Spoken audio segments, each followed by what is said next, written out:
হরিদাস ঠাকুর সংকল্প করে নিলেন, আজ থেকে আমি 3 লক্ষ নাম করব। 1 লক্ষ নাম করব নিম্ন স্বরে, 1 লক্ষ নাম মনে মনে, 1 লক্ষ নাম উচ্চস্বরে। বলে কেন উচ্চস্বরে করবে কেন? যারা নাম শুনতে পায় কিন্তু বলতে পারে না, বদন নাই। বদন আছে, ভাষা নাই। হরিনাম করার জন্ম পেয়েছি, কত ভগবান করুণা করে দিয়েছেন মাগো। এই জন্ম আর পাবো কিনা জানি না, আপনারা হয়তো পাবেন, আমি পাবো কিনা জানি না। বলার মতন জন্ম দিয়েছে, যদি না বলতে পারি। এমন জন্ম দেবতার দুর্লভ জন্ম, মানব জন্ম। দেবতারা বাসনা করে কবে আমাকে মানব দেহ দেবে, আমি হরিনাম করব।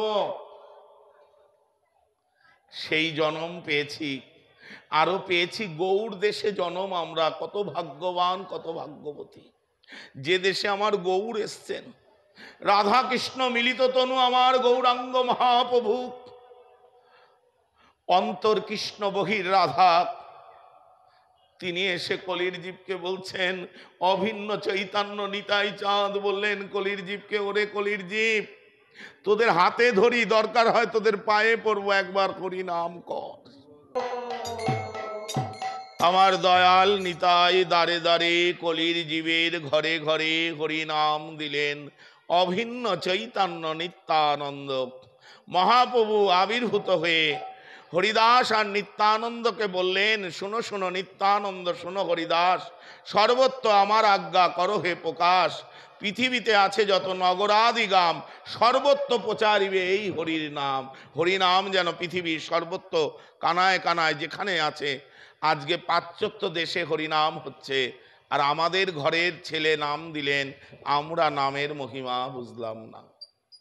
আমরা কত বড় অধম যে পাশ্চাত্য দেশ, আমেরিকা, সুইজারল্যান্ড, কুয়েত, লন্ডন, সেখানে হরিনাম হচ্ছে, আর আমরা এখানে হরিনামের মহিমা জানতে পারলাম না। নামাচার্য ঠাকুর হরিদাস প্রভু, তিনি সেদিন থেকে সংকল্প করে গৃহত্যাগ করে বনগ্রামে, এখন যেটা বনগাঁ, সেখানে এসে তিনি একটি বৃন্দাজি তুলসী রেখে একটা পাতার কুঠির করে ভজন শুরু করলেন। প্রতিদিন 3 লক্ষ নাম, মাসে 1 কোটি।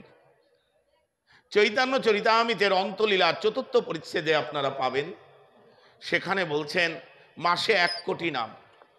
3 লক্ষ করলে 30 দিনে 90 লক্ষ হয়, আরো মাসের শেষে আরো বাড়িয়ে দিতেন, দিয়ে তিনি 1 কোটি নাম সংকল্প করতেন।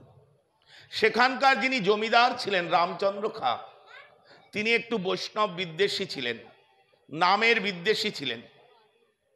যেই জানলেন যে এখানে একটি অল্প বয়সের ছেলে এসে হরিনাম করে আর সবাই তাকে দেখতে যায়, গ্রামবাসীরা সবাই যায়, একটা অল্প বয়সের ছেলে সাধু হয়েছে। সবাই গিয়ে বলে, অকালে সকাল কেন, তোমার তো এখন সময় নাই, এত তাড়াতাড়ি সাধু হলে কেন, অকালে সকাল কেন? প্রশ্নের উত্তর হচ্ছে অন্তে বহুদূর। আমাদের গন্তব্যস্থান অনেক দূর, তাই সকাল সকাল না নামলে পথে হেঁটে পথ শেষ করতে পারবো না। যে পথে আমরা নেমেছি, যারা সকালে নেমেছেন তারাই পারবেন, আর ওই 80-90 বছরে যারা নেমেছেন বা 60-70-এ নেমেছেন, মানবের প্রকৃত বয়স আমাদের কলির জীবের 40-40-এর মধ্যে যদি কেউ গৌরগোবিন্দ চরণ পেয়ে থাকেন বা পথে নেমে থাকেন, তাহলেই প্রকৃত। আর তারপরে যারা নামলেন, তারপরে ও ডাকলেও সাড়া পাওয়া যায় না। বলে শিশুকালের কৃষ্ণ ভজন কৃষ্ণ পাবার আসে। শিশুকালে যে কৃষ্ণ ভজন করা হয়, ওটা কৃষ্ণ পাওয়ার জন্য, অন্য কিছু তখন লোভ লালসা কাম ক্রোধ মোহ মাৎসর্য কিছু থাকে না, তখন একটাই, আমি তোমায় পাবো, তার জন্য তোমায় ডাকি। আর যৌবনের কৃষ্ণ ভজন, কৃষ্ণ আসে কিনা আসে। যদিও প্রসঙ্গ কমে কথা একটা এসে গেছে এখানে, না বললেই নয়, তাই বলি, আমার অপরাধ মার্জন করবেন, আমার ধৃষ্টতা মাফ করবেন। যৌবনের কৃষ্ণ ভজন আমার দাদু বলতেন এমন, সেই ভজনে গোবিন্দ পাওয়া সম্ভব নয়। বলেন কেমন?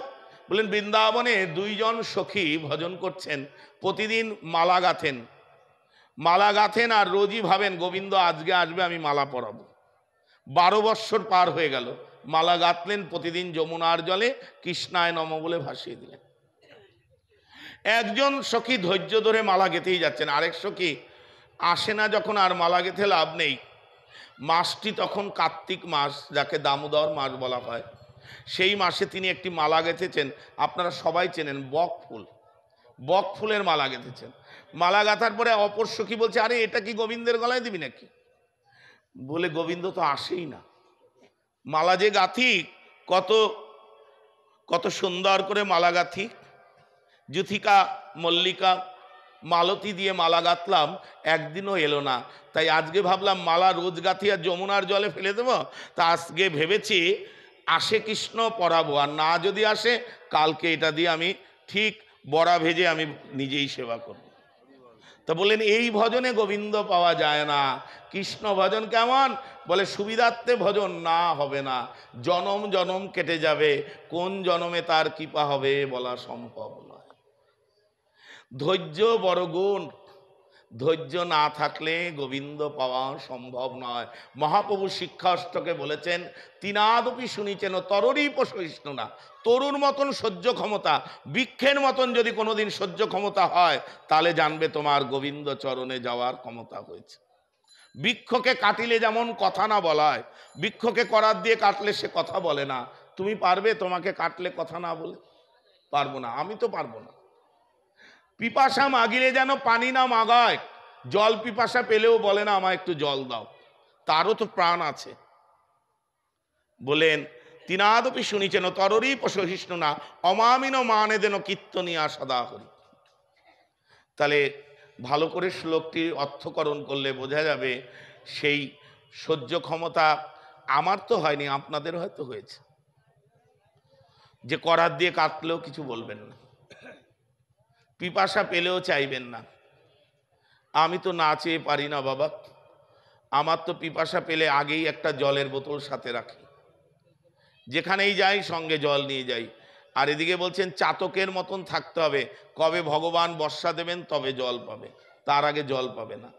তাহলে সেই ভক্ত কবে হবে?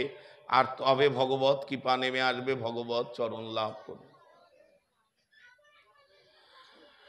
হরিদাস ঠাকুর প্রতিদিন 3 লক্ষ নাম করেন, সবাই যায় কিছু না কিছু নিয়ে যায়। এখানে যেমন এই যে ফল বাতাসা সব দিয়েছেন, ভক্তরা কেউ ফল কেউ বাতাসা নিয়ে যায়। আমরা ওই যে বলি না, তুলসী তলায় আন হরিলুট দেব, কবে থেকে শুরু হলো? কে শুরু করলেন? হরিদাস ঠাকুর প্রথম শুরু করেছিলেন। তিনি যখন 3 লক্ষ নাম শেষ হয়ে নয়ন মেলে চেয়ে দেখেন কত ফল কত বাতাসা, গ্রামের বাচ্চাদের ডাকতেন, শিশুদের, আয় লুটে নিয়ে যা। বলে, এত কি করবো, আমি একা কত পাবো? সারাদিন তো পাইনি, 3 লক্ষ নাম শেষ হবে তবে তো পাবে। তখন তিনি সামান্য একটু রেখে সব তুলসী তলায় রেখে লুটিয়ে দিতেন, আর সবাই আনন্দে ওই ফল বাতাসার লোভে প্রতি শিশুরা যেতেন। এবার শিশুদের সঙ্গে সঙ্গে তাদের বাবারাও যেতেন। এটা রামচন্দ্র খা সহ্য করতে পারলেন না।